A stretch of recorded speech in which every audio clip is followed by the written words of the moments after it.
everyone, this video is the part of our premium content. अगर आप economics से related किसी भी एग्जाम की तैयारी कर रहे हैं, B it academics B it competitive, चाहे आप इकोनॉमिक्स ऑनर्स कर रहे हैं या एमए कर रहे हैं, किसी भी यूनिवर्सिटी से, UGC NET, economics optional, Indian economic service, इन सब कोर्सेज की प्रिपरेशन आप हमारे ऐप के साथ कर सकते हैं. For more detail check out the link in the description. हमारे जो ऐप है उसका लिंक आपको डिस्क्रिप्शन में मिल जाएगा. For more free content, you can download the app or you can directly WhatsApp at the given number below and enjoy the lecture. स्लस्की साहब की approach को पढ़ना है, कॉस्ट डिफरेंस अप्रोच. तो सबसे पहले तो हमें ये समझना आना चाहिए कि what is the fundamental difference between Hicks and Slutsky. Hicks और स्लस्की के बीच में क्या डिफरेंस है, that is the first thing which we need to understand. तो स्लस्की ने ना थोड़ा सा डिफरेंट वर्जन दिया था of substitution effect and income effect. यानी कि जब भी कंज्यूमर का प्राइस, जब भी किसी भी गुड का प्राइस चेंज होता है तो कंज्यूमर का सेटिस्फेक्शन चेंज होता है, कंज्यूमर का रियल इनकम चेंज होता है और परचेजिंग पावर चेंज होता है. जो इनकम है किसी भी कंज्यूमर का वो चेंज होता है. Income of a consumer is changed by the amount equivalent to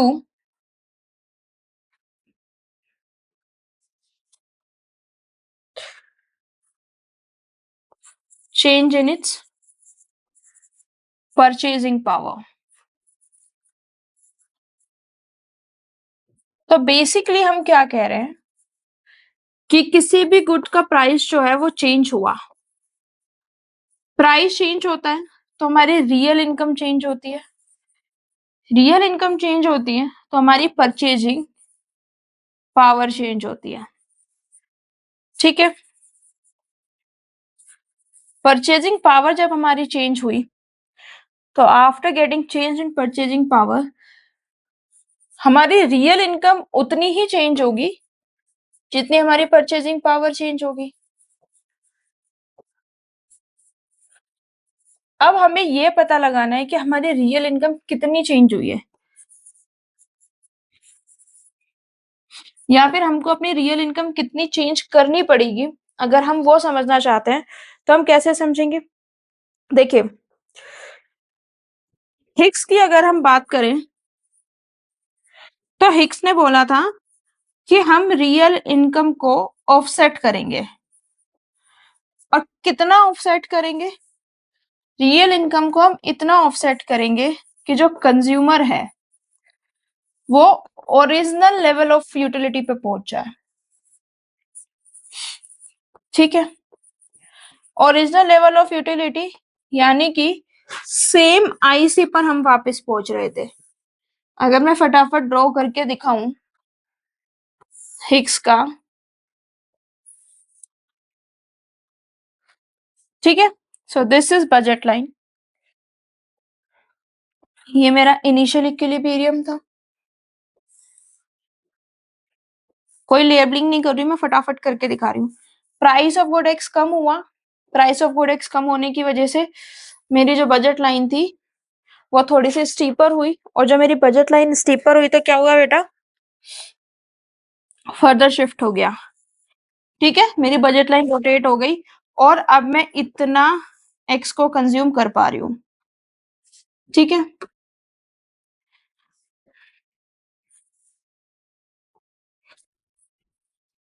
O M N.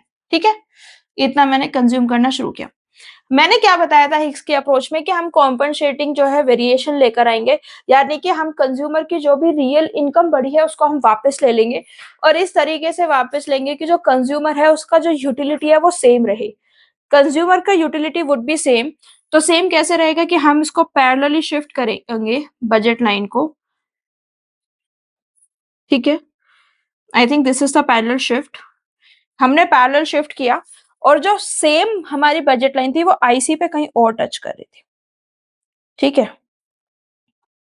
And this was the Hicks effect. Basically Hicks का जो सब्स्टिट्यूशन इफेक्ट था वो एक डिफरेंट आईसी पर हमको देखने के लिए मिल रहा था। बट जब हम स्लस्की की बात करें तो स्लस्की क्या कहती है? स्लस्की हमको ये कहता है कि हम रियल इनकम वापस लेंगे। पहली बात तो बाय कॉस्ट डिफरेंस लेंगे। कॉस्ट डिफरेंस कैसे लेंगे वो मैं अभी आपको थोड़ी देर में समझाऊंगी। एंड हम उसकी रियल इनकम वापस लेंगे और हम उसको सेम यूटिलिटी पे नहीं, सेम बंडल पे छोड़ेंगे बाय सेम बंडल। यानी कि जो कंजम्पशन वो पहले कर रहा था वो कंजम्पशन वो फिर से कर पाएगा, हम उसको पुराने सेम बंडल पर ले जाएंगे। That is the main difference. Hicks क्या कह रहा है? हिक्स कह रहा है कि हम सेम यूटिलिटी देंगे, हम सेम सेटिस्फेक्शन पे लेके जाएंगे, ठीक है, but that will be on different IC. Hicks क्या कह रहे हैं और स्लस्की क्या कह रहे हैं? स्लस्की कह रहे हैं कि हम सेम बंडल पे लेकर जाएंगे, ठीक है। सॉरी, जो स्लस्की जो हिक्स का इफेक्ट था that was on same IC, ठीक है। और स्लस्की कह रहे हैं कि हम सेम बंडल को अफोर्डेबल बनाएंगे, ठीक है। अब इसके बाद में जो हमें हिक्स का स्लस्की का इफेक्ट देखने के लिए मिलेगा वो हमको देखने के लिए मिलेगा ऑन डिफरेंट आईसी, ठीक है। यानी कि यहाँ पे जो सब्स्टिट्यूशन इफेक्ट हमें देखने के लिए मिलेगा बेटा वो कैसे देखने के लिए मिलेगा कि हम एक लोअर आईसी से हायर आईसी पे मूव कर जाएंगे। और यहाँ पे जो हमें सब्स्टिट्यूशन इफेक्ट देखने के लिए मिला था वो कैसे देखने के लिए मिला था? यहाँ पे जो सब्स्टिट्यूशन इफेक्ट था हम सेम आईसी पर रीअरेंजमेंट कर रहे थे। रीअरेंजमेंट में क्या कर रहे थे कि हमारा एक्स का प्राइस जो है वो कम हो गया तो हम एक्स का कंजम्पशन जो है वो बढ़ा देंगे। इतना समझ में आया? बेसिक डिफरेंस क्या है? बेसिक डिफरेंस यही है कि स्लस्की में हमें एक आईसी फालतू मिलेगा। अब बात करते हैं कॉस्ट डिफरेंस की। कॉस्ट डिफरेंस का क्या ये सारा खेल है, ठीक है। इनकम जो हम चेंज करेंगे वो हम चेंज करेंगे difference between the cost of amount of good that cost of good x at old price, ठीक है, minus cost of good x at new price. For example हमको कितनी रियल इनकम एडजस्ट करनी है वो हमें पता करना है। तो एक न्यूमेरिकल एग्जांपल ले लेते हैं कि लेट्स से जो प्राइस ऑफ गुड एक्स है वो 10 रुपए है, ठीक है। फिलहाल प्राइस ऑफ गुड एक्स 10 रुपए है और इस 10 रुपए पे जो कंज्यूमर है वो 15 यूनिट खरीद रहा है, ठीक है। नाउ प्राइस जो है वो मेरा कम हो जाता है। अगर मेरा प्राइस जो है वो कम हो गया और मेरा जो प्राइस है वो 8 हो गया तो मुझे अब कॉस्ट डिफरेंस निकालना है। तो मैं कॉस्ट डिफरेंस कैसे निकालूंगी? इनिशियली जो मैं क्वांटिटी खरीद रही थी P x into Q x minus जो मैं न्यू प्राइस पे क्वांटिटी खरीद रही हूँ। अगर मेरा प्राइस 10 से 8 हो गया तो पी डैश एक्स मान लीजिए चेंज इन प्राइस। लेकिन क्वांटिटी अगर मैं अभी भी इतनी खरीदूं इंटू 15 इंटू क्यू एक्स तो मेरी रियल इनकम कितने से बढ़ेगी? प्राइस कितना है मेरा 10, क्वांटिटी कितनी 15 माइनस प्राइस चेंज हो गया कितना हो गया 8, क्वांटिटी कितनी हो गई 15। 10 इंटू 15 150 माइनस 15 अट्ठे 120 इज इक्वल टू 30।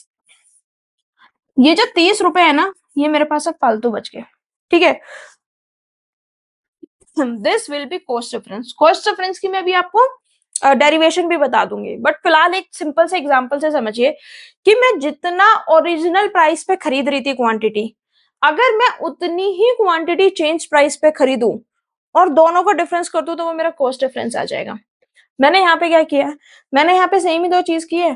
पहले जितना मेरा प्राइस 10 था उस पे भी मैं 15 क्वांटिटी खरीद रही थी और फिर जब मेरा प्राइस 10 से चेंज होके 8 हुआ तो क्वांटिटी तो मैं अभी भी इतनी खरीद रही हूँ। अगर इन केस मैं अपनी क्वांटिटी चेंज ना करूं, ठीक है, तो that will be my cost difference 150 minus 120 30। 30 is my cost difference. और ये हम क्वांटिटी सेम क्यों ले रहे हैं? अब आपका एक लॉजिक होगा कि मैम अगर प्राइस ऑफ गुड एक्स कम हुआ तो इसका क्वांटिटी डिमांडेड बढ़ना चाहिए। हम हर बार क्वांटिटी सेम क्यों ले रहे हैं? तो बेटा इसका बिल्कुल सिंपल सा लॉजिक है कि हम हर बार क्वांटिटी सेम इसीलिए ले रहे हैं क्योंकि जो हमारी क्वांटिटी है ना, जो हमारी क्वांटिटी है वो हमने क्या माना था कि स्लस्की ये कहता है कि कॉस्ट डिफरेंस का जो मेथड है उसमें हम इस तरीके से रियल इनकम को एडजस्ट करते हैं, इस तरीके से रियल इनकम को एडजस्ट करेंगे कि हम ओरिजिनल लेवल ऑफ कंजम्पशन पे पहुंच जाए। ठीक है, ओरिजिनल लेवल ऑफ कंजम्पशन पे पहुंच जाए, इसीलिए जो हमारा कंजम्पशन है वो हमने ओरिजिनल लेवल का ही रखा है। आई होप इतना आपको क्लियर हो गया होगा। जो स्लस्की इफेक्ट है उसमें जो है हम इनकम को या तो रिड्यूस करेंगे या बढ़ाएंगे, वो कॉम्पनसेटिंग वेरिएशन से बढ़ाएंगे। ठीक है, कितना कॉम्पनसेटिंग वेरिएशन होगा, that will be equal to the cost difference. Cost difference हम कैसे निकालेंगे वो हमें समझ में आ गया। इतने में कोई कंफ्यूजन है तो बताइए, नहीं तो अदरवाइज हम आगे बढ़ते हैं और हम देखते हैं स्लस्की की अप्रोच। ठीक है, तो सबसे पहले हम स्लस्की की अप्रोच देखते हैं। When good x is a normal good, case one, when good x is a normal good, normal good है तो स्लस्की का डिकम्पोजिशन जो है सब्स्टिट्यूशन इफेक्ट और इनकम इफेक्ट में वो किस तरीके से होगा वो अब देखते हैं। ठीक है, पैनल बनाइए।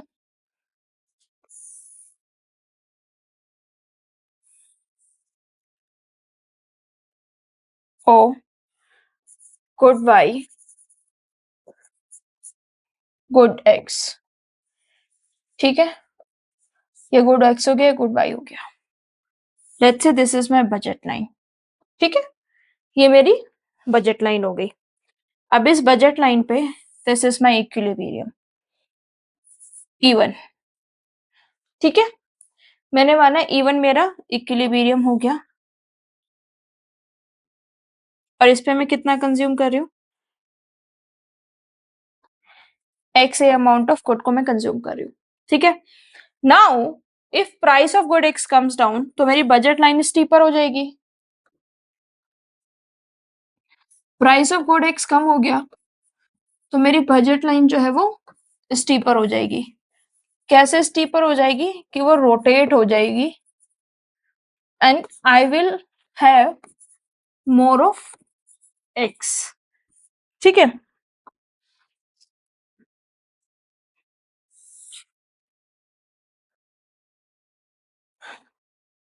इस तरीके से ये रोटेट हो गई।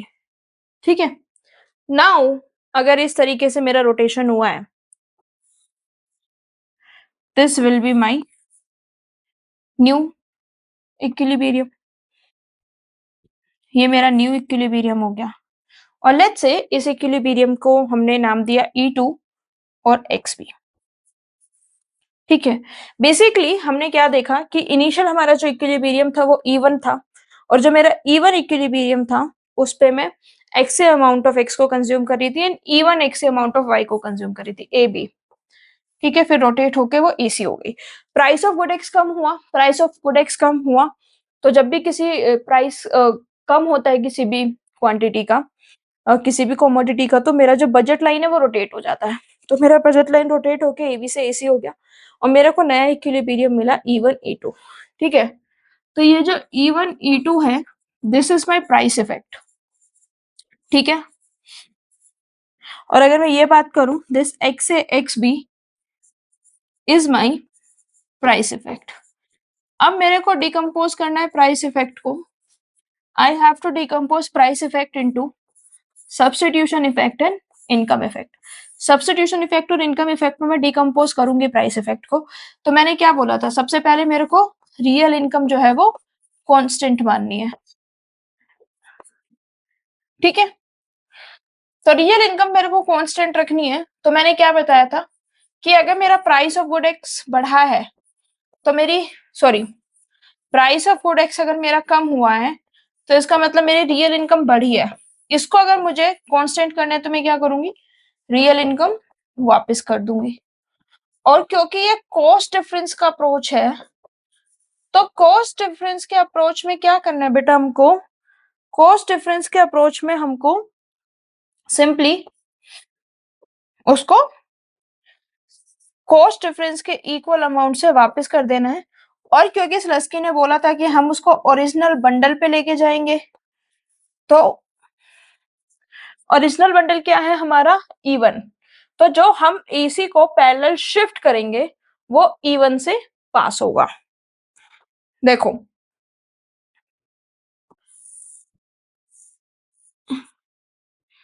ये हमारा क्या हो गया? ये हमारा कॉम्पनसेटिंग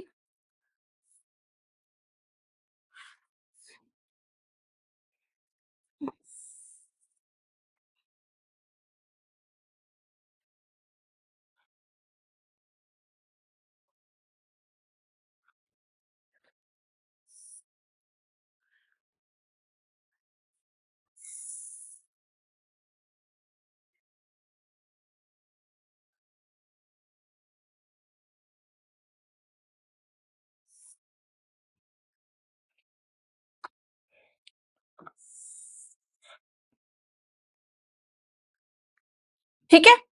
हमने क्या किया? पैरेलल शिफ्ट कर दिया, पैरेलल शिफ्ट किया हमने बैकवर्ड, और जो हमारी new budget line I, let's say इसका नाम हमने FG रखा। ठीक है।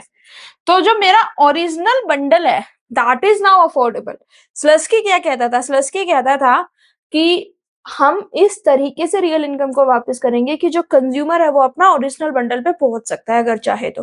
कंज्यूमर अगर अपना ओरिजिनल बंडल पे पहुंच सकता है तो हम कंज्यूमर को अपने ओरिजिनल बंडल पर लेकर गए। बट क्या कंज्यूमर E1 को कंज्यूम करेगा फिर से? तो कंज्यूमर E1 को फिर से कंज्यूम नहीं करेगा। उसका रीजन क्या है? उसका रीजन बिल्कुल सिंपल है बेटा, क्योंकि अब प्राइस ऑफ गुड एक्स जो है वो कम हो गया है, मेरा एक्स जो है वो सस्ता हो गया है, तो मैं अब एक्स को ज्यादा कंज्यूम करूंगा, तो I will switch to the new IC. तो FG है और इस पे मैं एक नए आईसी पे स्विच करूंगा E3। ये मैं एक नए आईसी पे स्विच किया एंड दिस इज XC। ठीक है। तो बेसिकली मैं समझाती हूँ, एक्स से आपका क्या है? एक्स से आपका इनिशियल इक्विलिब्रियम, XB आपका क्या है? आपका प्राइस इफेक्ट की वजह से जो इक्विलिब्रियम आया, प्राइस इफेक्ट इक्विलिब्रियम। और XC क्या है आपका?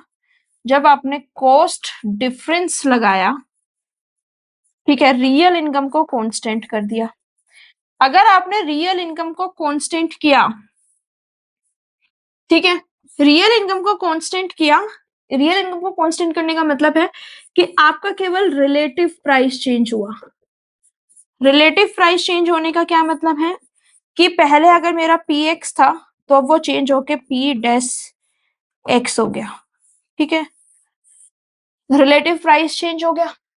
Now if my relative price is changed and my real income is constant, तो अगर रिलेटिव प्राइस की वजह से मुझे कोई भी एडजस्टमेंट देखने के लिए मिल रहा है, तो that will be my substitution effect. ठीक है, क्योंकि जब मैं अपने E3 इक्विलिब्रियम पर आया, तो E3 इक्विलिब्रियम पे मैं कब आया? जब मैंने उसको कॉम्पनसेटिंग वेरिएशन दिया बाय कॉस्ट डिफरेंस। और कॉम्पनसेटिंग वेरिएशन कॉस्ट डिफरेंस के देने का मतलब ही ये है कि मेरी जो रियल इनकम थी वो कांस्टेंट हो गई। और अगर मेरी रियल इनकम कांस्टेंट हो गई तो वो जितना भी मेरे को इम्पैक्ट देखने के लिए मिला है, XA XC, this is my substitution effect.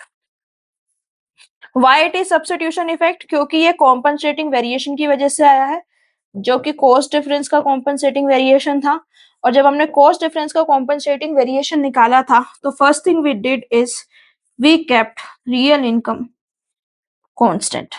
ठीक है, now if we give that real income back to the consumer, जो रियल इनकम हमने उससे वापस लिया था, अब अगर हम उसको वापस दे देते हैं तो कंज्यूमर क्या करेगा? Consumer will go back, consumer will go back again, consumer वापस जाएगा। और कहां पर जाएगा?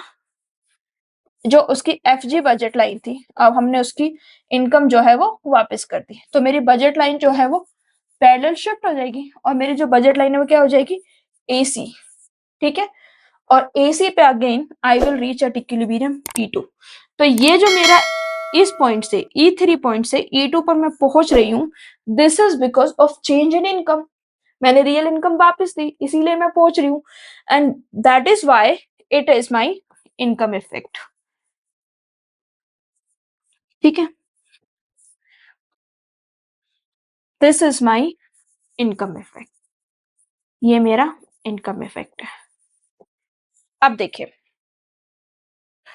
मेरा प्राइस इफेक्ट क्या था, इसको थोड़ा सा ऊपर कर लेते हैं। मेरा प्राइस इफेक्ट क्या था बेटा, what was my price effect. मैंने सबसे पहले बताया था इनिशियली कि इनिशियल मेरा इक्विलिब्रियम E1 पे था और मैं एक्स अमाउंट को कंज्यूम कर रही थी, और जैसे ही प्राइस चेंज हुआ तो मैं एक्स बी पर पहुंची। So x a x b is my price effect, ठीक है। What is my substitution effect,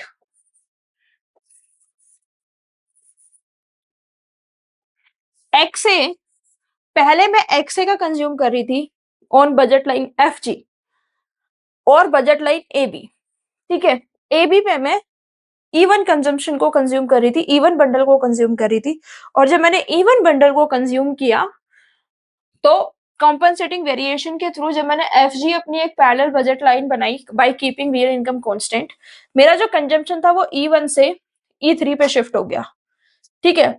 मेरा कंजम्पशन अगर E1 से E3 पे शिफ्ट हुआ तो ये जो चेंज है XA XC ये मेरा सब्स्टिट्यूशन इफेक्ट हो गया। फिर मेरा इनकम इफेक्ट क्या हुआ, मेरा इनकम इफेक्ट हुआ XC XB। अगर मैं सब्स्टिट्यूशन इफेक्ट और इनकम इफेक्ट को ऐड करूं तब क्या होगा, substitution effect plus income effect. Substitution effect XA XC plus income effect XC XB। XC दोनों में कॉमन है तो XA plus XC plus XC plus XB, तो ये XB हमारा रूल आउट हो जाएगा क्योंकि कॉमन है, तो XA XB, this XA and this XB, price effect is equal to substitution effect plus income effect. Prove हो गया, इतना समझ में आया। इतने में कोई कंफ्यूजन है तो आप मुझे बताइए, और अगर कोई कंफ्यूजन नहीं है इतने में तो फिर हम आगे बढ़ते हैं। अब हम इसकी एक ग्राफिकल जो ये हमने बनाया है इससे हम एक कॉस्ट डिफरेंस का फॉर्मूला निकाल सकते हैं। कैसे निकाल सकते हैं वो मैं बताती हूँ। ये हमने समझ लिया, अब हम फिर से इस डायग्राम को बनाएंगे to understand it more precisely, ठीक है।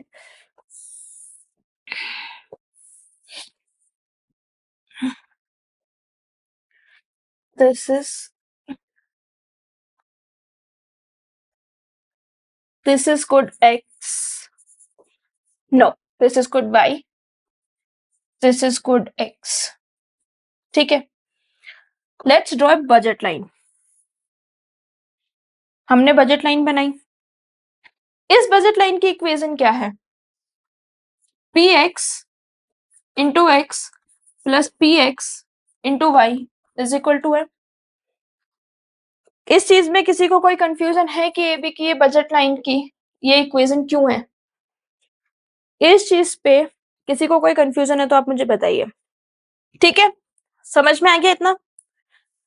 अब मैं अगर इस पे इक्विलिब्रियम बनाऊं तो let's say this is my IC1, और बिल्कुल पहले वाले पैरामीटर रखते हैं ताकि कोई कंफ्यूजन ना हो। तो XA अमाउंट E1, ठीक है। तो मैं ये कह सकती हूँ कि जब मैं OXA अमाउंट कैलकुलेट कर रही हूँ या फिर जब मैं एट इक्विलिब्रियम E1 की बात कर रही हूँ तो इसके क्या क्या पैरामीटर है, इसके पैरामीटर है PX PY और M, ठीक है। यानी कि कितना XY और कितना XY मैं E1 पे कंज्यूम करूंगी that will be determined by PX PY PM। इतने में कोई कंफ्यूजन, इतने में कोई कंफ्यूजन है तो बताइए। फिर मैंने क्या कहा, मैंने आप लोगों को बताया बेटा प्राइस कम हो गया है गुड एक्स का। अगर प्राइस गुड एक्स का कम हुआ है फिर उस केस में बजट लाइन मेरी शिफ्ट हो गई थी और मेरे को एक नया इक्विलिब्रियम मिला E2 IC2 पे।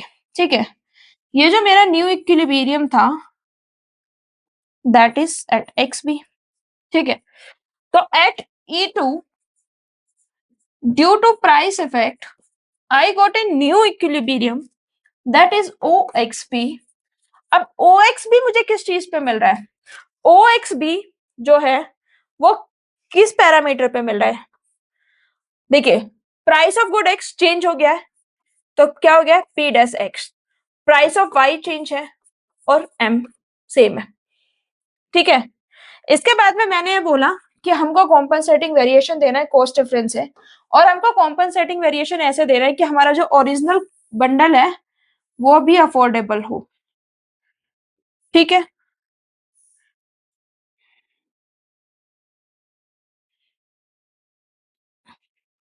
और मेरे को एक नया इक्विलिब्रियम मिला। ठीक है, मान लीजिए this is IC1 and new equilibrium यहाँ पे मिला मेरे को। This is my new equilibrium E3 XC पर।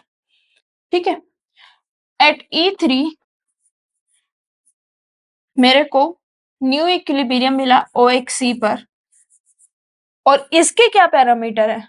प्राइस ऑफ गुड एक्स तो चेंज हुआ ही हुआ, प्राइस ऑफ वाई फिक्स है, और यहाँ पे मेरी रियल इनकम भी चेंज हुई। ठीक है, तो मैं ये कह सकती हूँ कि E1 पे OXA जो था that was determined bye PX PY M, जो कि मेरा ओरिजिनल बंडल था। फिर मेरा प्राइस चेंज हुआ तो मैं पहुंची PX डैश PY M पर, जो मेरा सेकंड मेरे को इक्विलिब्रियम मिला बाय चेंजिंग प्राइस। फिर मैंने कॉस्ट डिफरेंस से कॉम्पनसेटिंग वेरिएशन दिया, और जब मैंने कॉस्ट डिफरेंस से कॉम्पनसेटिंग वेरिएशन दिया तो उस केस में क्या हुआ बेटा? उस केस में मेरे को प्राइस ऑफ गुड भी चेंज हुआ और एम भी चेंज हुआ। ठीक है, अब हम ये जानते हैं कि ये जो पॉइंट E1 है ना, ये पॉइंट जो E1 है ये दो बजट लाइन पर है, AB पर भी है और ये FG पर भी है। क्यों?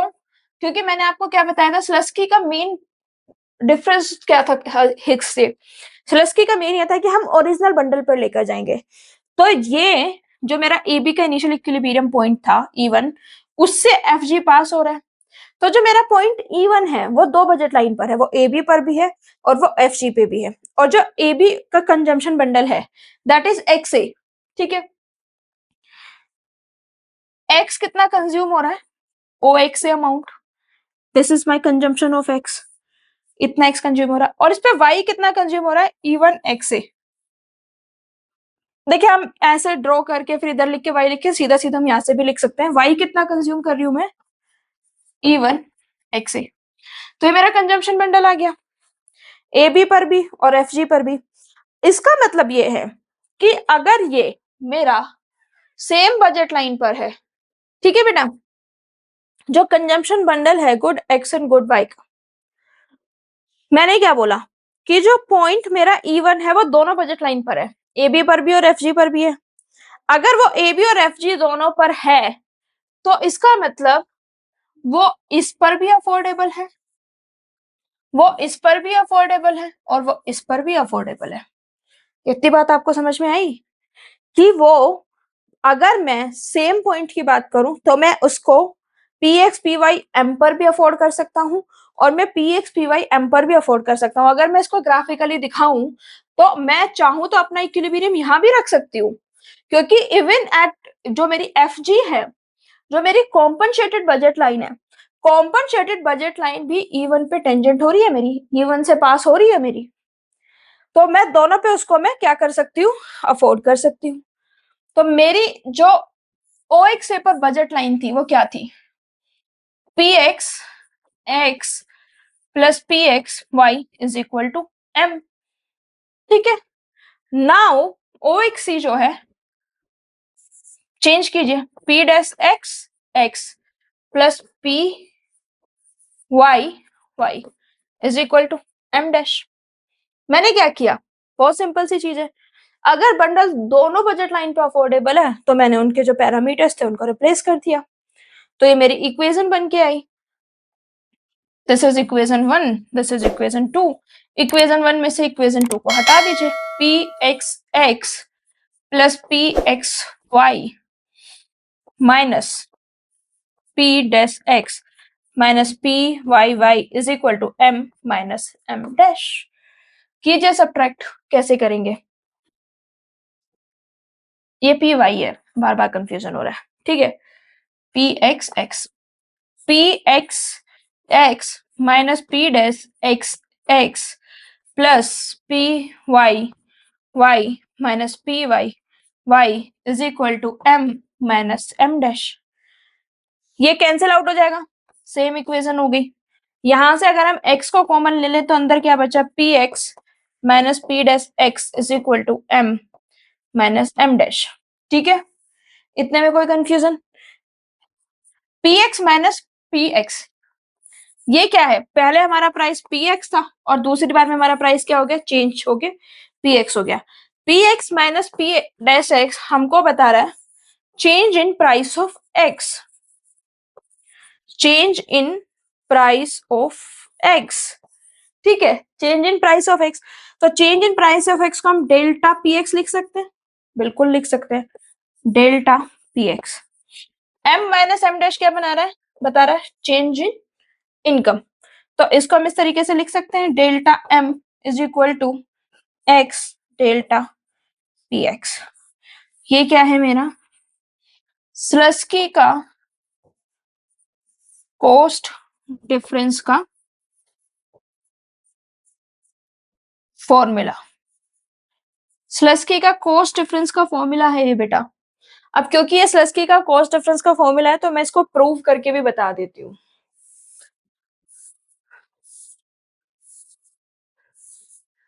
मैंने ये जो आपको स्टार्टिंग में कॉस्ट डिफरेंस निकालना बताया था, ये आप देखिए, मैंने आपको क्या बताया था, प्राइस जो है वो मेरा 10 है, 10 रुपए में मैं 15 रुपए की क्वांटिटी खरीद रही हूँ और फिर मेरा जो प्राइस एक्स है वो 8 हो गया।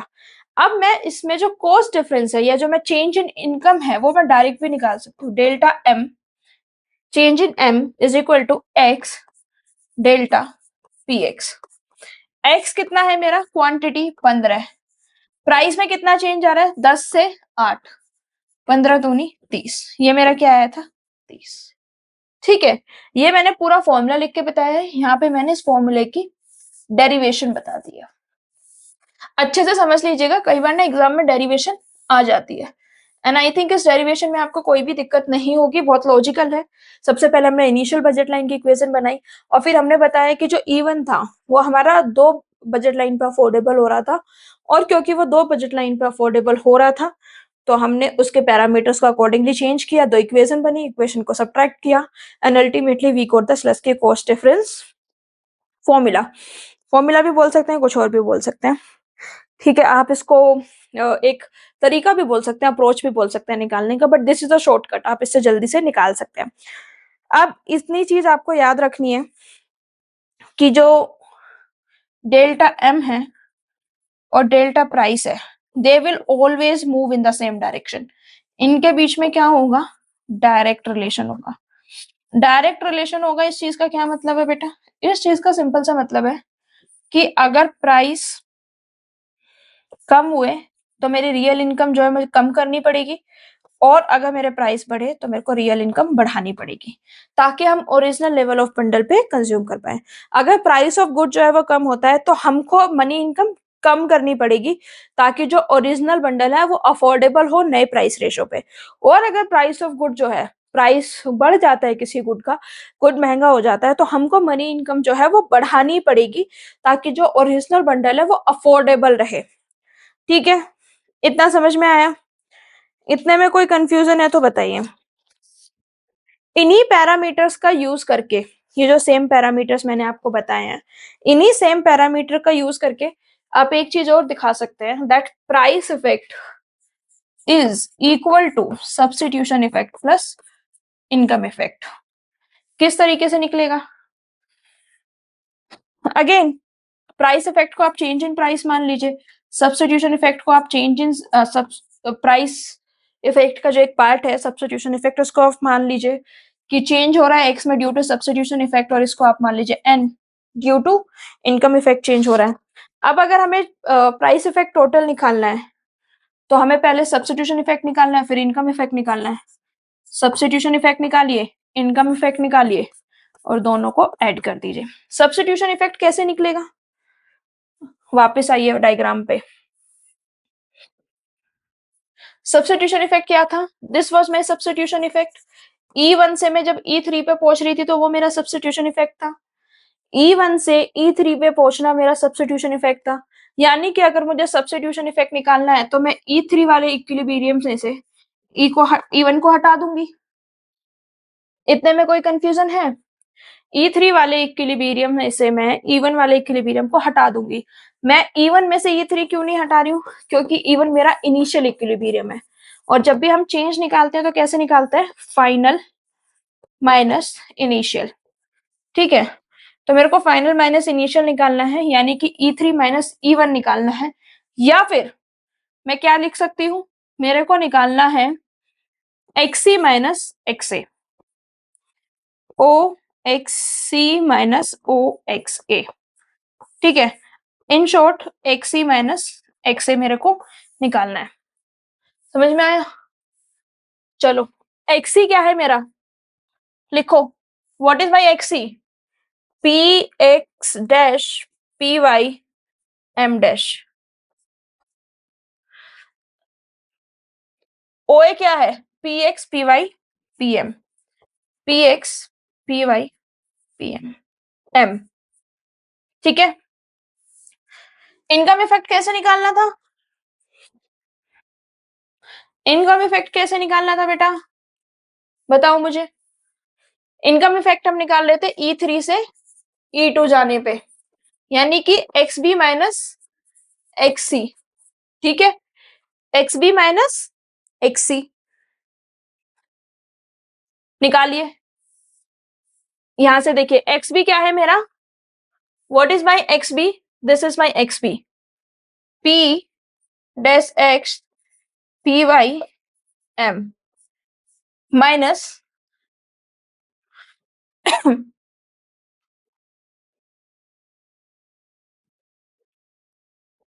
P dash X PY M dash. ठीक है, इसी डायग्राम से मैंने सब्स्टिट्यूशन इफेक्ट निकाल लिया और इनकम इफेक्ट निकाल लिया। अब इन दोनों को मैं ऐड करके देखती हूँ, ऐड करके देखिए इन दोनों को, P dash X PY M dash minus PX PY M plus P dash X PY M minus P dash X PY M dash. देखो इसमें से क्या कैंसिल हो सकता है, ये कैंसिल हो जाएगा, ये प्लस है ये माइनस है। ठीक है, और ये दोनों इक्वेशन जो है वो कैंसिल हो जाएगी, तो अल्टीमेटली मेरा जो प्राइस इफेक्ट आएगा that will B P dash X PY M minus PX PY M। ये हमारी क्या थी, ओरिजिनल पैरामीटर्स थे, और ये क्या थे, चेंज जब हमारा केवल प्राइस ऑफ गुड एक्सचेंज हो रहा है, यानी कि ये हमें क्या बता रहा है, प्राइस इफेक्ट। ठीक है,